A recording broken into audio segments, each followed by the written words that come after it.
मैं दावे के साथ कहता हूं, मैं लाखों लोगों की ओर से बोल रहा हूं जो यहां बोलना चाहते हैं। अब मेरी बात सुनिए, आज शिकायत नहीं कर रहा हूं आपसे।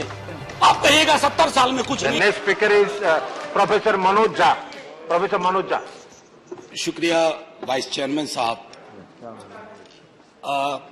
कोई भाषण की शक्ल में नहीं है, एक शोक संतप्त गणतंत्र के एक अदना नागरिक समझिए या एक जनप्रतिनिधि समझिए, उसकी ओर से कुछ बातें कही जा रही हैं। और सबसे पहले माफीनामा उन तमाम लोगों को जिनकी मौत को भी हम एक्नॉलेज नहीं कर रहे हैं, जो हम जान ही रहे हैं कि वो मारे गए। तो ये माफीनामा सर सिर्फ मेरा नहीं है। मैं इसलिए ये बात कह रहा हूं कि मई के महीने में मैंने 6 आर्टिकल लिखे।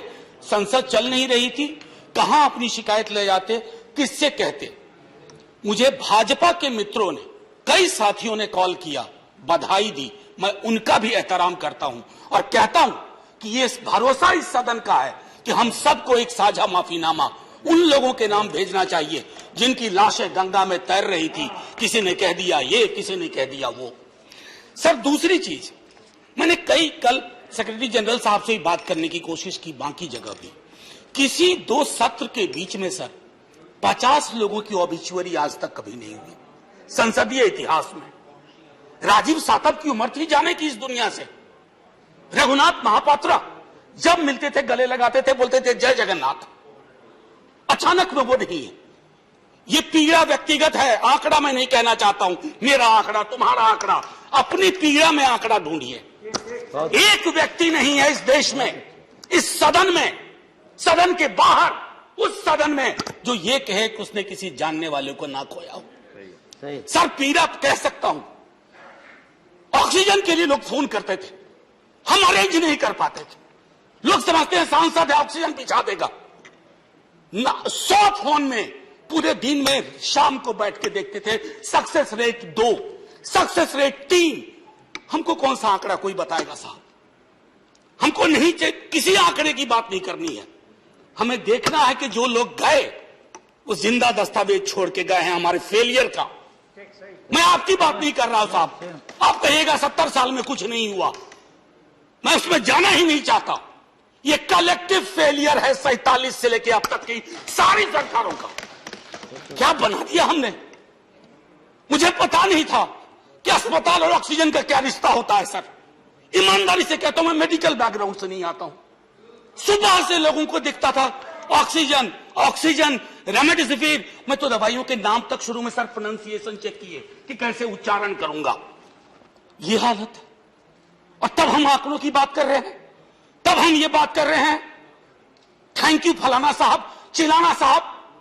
सर मैं यहां से निकलता हूं, बहुत बड़ा विज्ञापन लगा हुआ है, मुफ्त वैक्सीन, मुफ्त राशन, मुफ्त इलाज।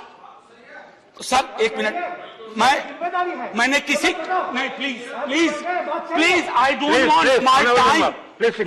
मैं किसी दल की ओर से आज नहीं बोल रहा हूं। मैं दावे के साथ कहता हूं, मैं लाखों लोगों की ओर से बोल रहा हूं जो यहां बोलना चाहते हैं। अब मेरी बात सुनिए, आज शिकायत नहीं कर रहा हूं आपसे। ये वेलफेयर स्टेट है ना। एक साबुन की टिकिया अगर कोई गरीब गांव में खरीद रहा है ना सर, तो अडानी अंबानी के बराबर का करदाता है। आप उसको कह रहे हो मुफ्त वैक्सीन, मुफ्त इलाज, मुफ्त राशन। नहीं साहब, कुछ मुफ्त नहीं है, उसका स्टेट है। इस वेलफेयर स्टेट का कमिटमेंट है, उसको आप डिनाइग्रेट मत करिए, डेमोनाइज मत करिए, उसे बौना मत बनाइए। ये आग्रह है मेरा। सर मैं इससे पहले की कुछ और बातें कहूं, मेरे पास अभी वक्त है। सर इस कोरोना को मैं भी मानता हूं, मेरे पूर्व के वक्ता कुछ कह रहे थे, ये चैलेंज है हमारे लिए सर। बहुत बड़ी बड़ी बातें नए कानून की हो रही है। राइट टू हेल्थ की बात क्यों नहीं करते हम लोग? राइट टू हेल्थ, स्वास्थ्य का अधिकार, उसमें कोई किंतु परंतु लेकिन परंच नहीं। सीधे तौर पे स्वास्थ्य का अधिकार constitutionally guaranteed. Right to life के साथ लिंक करिए। किसी अस्पताल की मजाल नहीं होगी कि वो उस खिलवाड़ कर पाए उस राइट टू लाइफ का। करना नहीं चाहते। राइट टू वर्क, उस पर काम करिए। पॉपुलेशन को लेकर के बहुत बातें हो रही हैं साहब। डेमोग्राफी को, डेमोग्राफर्स को छोड़ दीजिए, बड़ा संश्लिष्ट विज्ञान है, लेकिन ये हम कर सकते हैं इस सदन और उस सदन में। Right to life right to work पे लेजिस्लेशन लाइए ताकि कोई आपदा आए। अभी तो हमारे लीडर ऑफ हाउस नहीं है, नए नए बने हैं।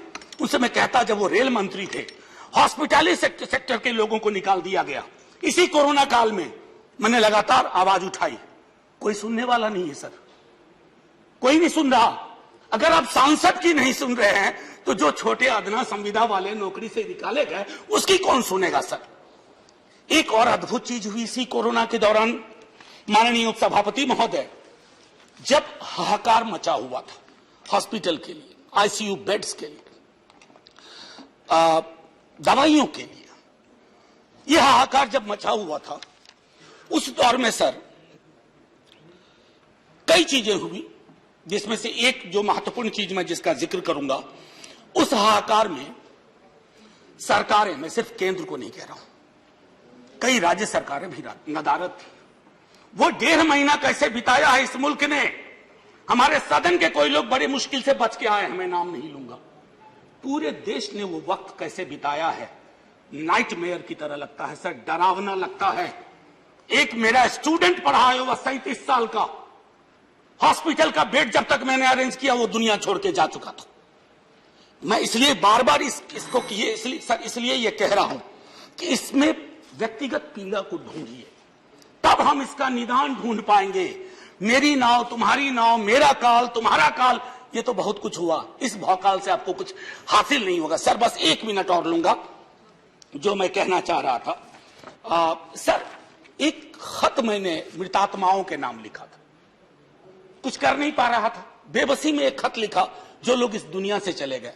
उसमें कुछ मैंने सलाह दी थी सर सरकार से, और ये जो उस बीच में कहा गया कि सरकारें फेल नहीं की, सिस्टम फेल कर गया। अरे साहब, ये सिस्टम कौन क्या है? बचपन से सुनते थे कि सिस्टम के पीछे व्यक्ति होता है, सिस्टम के पीछे एक संरचना होती है। अगर वो सिस्टम फेल किया है, चाहे दिल्ली में या किसी गांव की गलियों में, तो वहां की सरकारें फेल गई। सिस्टम का नाम इसे मत दीजिए, क्योंकि यही वो सिस्टम बनाते हैं। धन्यवाद। और आप बस आखिरी टिप्पणी करने दीजिए। प्रोफेसर धन्यवाद, आपको ज्यादा टाइम दे चुका हूं मैंने। सर बस 10 सेकंड लूंगा। आज जय हिंद बोलने में भी वो खुलूस नहीं आ रहा है जो आम दिनों में हुआ करता है। मैं सिर्फ इतना आपसे आपके माध्यम से कहना चाहता हूं, मैंने एक शिकायत नहीं की सर, किसी से नहीं। किससे शिकायत करेंगे? आहत हूं, जगाना चाहता हूं स्वयं को भी, आपको भी, क्योंकि अगर गंगा में तैरती लाशें, सर जिंदगी में डिग्निटी चाहिए, मौत में उससे बड़ी डिग्निटी चाहिए। हमने अनडिग्निफाइड डेथ को विटनेस किया है, और अगर हमने इसको दुरुस्त नहीं किया सर, आने वाली सदियां माफ नहीं करेगी। आप बड़े बड़े इश्तहार छपवाओ, अखबारों के 4 पन्ने रंग दो, फलाना थैंक यू सर, इतिहास को थैंक यू कहने का मौका मिलना चाहिए। धन्यवाद। जय हिंद सर। अगर मेरी बात से फिर भी किसी को कष्ट पहुंचाओ, मैं उन्हीं लाखों लोगों की धन्यवाद डेड बॉडी के बिहाफ पे आपसे माफी मांगता हूं। जय हिंद।